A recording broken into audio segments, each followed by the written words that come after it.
ফরিদপুরের নগরকান্দা উপজেলার ৩২ ডাঙ্গি সরকারি প্রাথমিক বিদ্যালয়ের নির্মাণাধীন বাউন্ডারি ওয়ালের রড চুরি হয়েছে।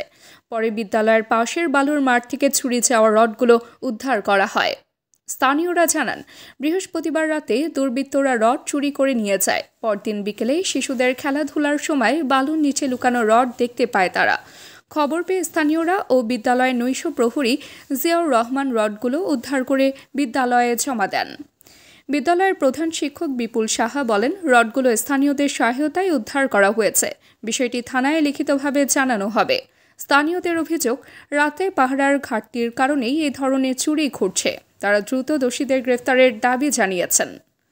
আইনগত ব্যবস্থা আমি সাথে সাথে এডিও স্যারে জানাচ্ছি। এডিও স্যার বলছে আজকে ওপেনিং দিত,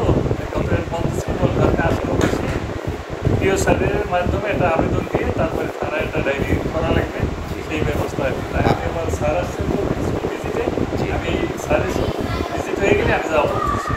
চুরি হলেও তো কীভাবে তো জানা যায় না, ওইখানের থেকে পাওয়া গেছে, বালির মধ্যে নিয়ে রাখছে। এবার কারা রাখছে, ওইখানে রাখার পরে যারা উঠে দিচ্ছিল ভ্যানে উঠানোর সময় এলাকার মানুষ উঠে করছে। এটা নাম পাইছি যে অনেক নামে একটা ছেলে ছিল। অনেকের বাবার নাম সরোয়ার, গ্রাম টাঙ্গি নগরকান্দাই।